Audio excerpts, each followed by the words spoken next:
It seems to me it takes a lot of courage and stamina to work with people who are so disturbed. How did you sustain your confidence? Well, you have to have a very supportive environment. Uh, the whole thrust of the effort was to stay with it and to work. Dexter Bullard had the assumption that every patient could be helped. They might not all be recovering, and certainly many patients did not improve at all by any means, but there was a kind of hopefulness about it. So you had the support. You had small groups that you met with and talked over your troubles and your cases and the difficulties that they brought for you that stirred up within you as a therapist. And that was an important thing. We took that not as so much a disadvantage, but as grist for the mill. It made a big difference in my own analysis working with these very sick patients. The notion that they were out of contact and couldn't be reached and that you could not empathize with them and so forth, that was all wrong.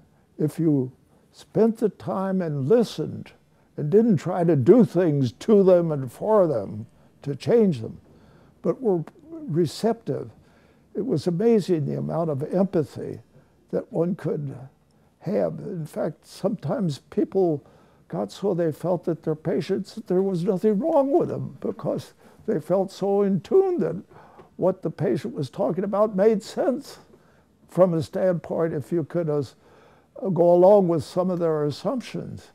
So that it was a climate that there were occasionally some very good results, and spectacular results occasionally, enough to make us believe at least that some people, and we could not tell in advance. The patient I had the most successful with on chapter 2 had had a lot of shock treatment, had been seriously ill for 2 years, in fact had been recommended for a lobotomy. And it was that recommendation that led to eventually to his treatment that I got involved with at Chestnut Lodge.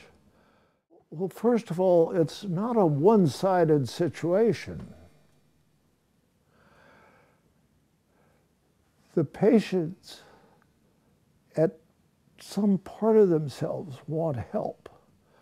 So the patients themselves reach out to the therapist in many small ways that you can pick up on if you're alert and listening to them and paying attention and not trying to change their ways, so that the patients are facilitating their own treatment by engaging the therapist, much as an infant will engage a mother who's receptive to the infant's interest. It's a mutuality that takes place. Now, if you make the assumption that they're hopeless, you won't tune in on that mutuality aspect. You'll dismiss the patient and hopefully seek some other specialty. In the first session that I met with him, I can recall that I was explaining why I was there, what I hoped to do, what I expected of him in the way of discussing what was going on with his thoughts and feelings, and telling him that I would be meeting with him for 4 sessions per week, and I would come to his room and we would sit down and talk. He objected. He had all kinds of suspicions about me. He really railed against and wanted nothing to do with it.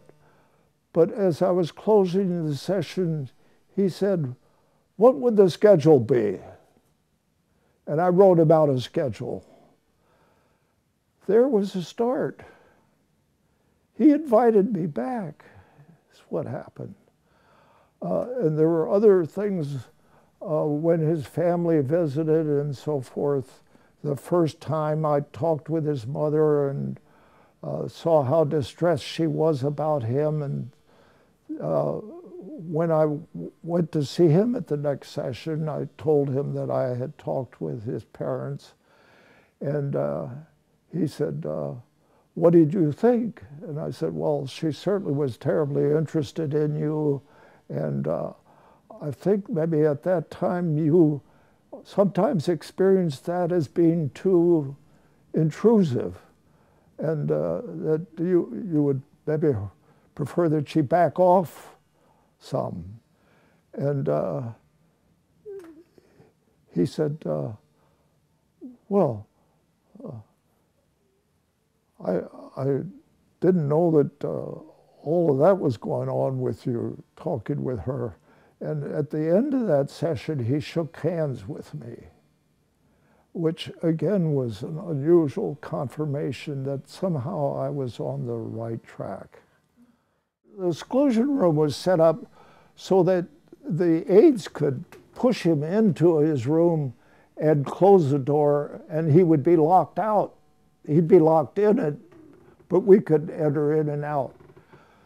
When he felt so intruded upon, we turned the lock around so that he could come out any time, but only those who were authorized and had keys could go in. That made a tremendous difference to him. It's that kind of tuning in on what troubles the patient. Now you might say, well, he was terribly paranoid and he shouldn't have been upset about people coming into his room, especially if they knocked. So, well, but you have to assume it from the standpoint that he's experiencing it, and you have to go with his experience. Incidentally, that patient was before medications came out. They started to come out during the time that I was treating him, but he was doing so well, we didn't use any medications during his 4 years of treatment.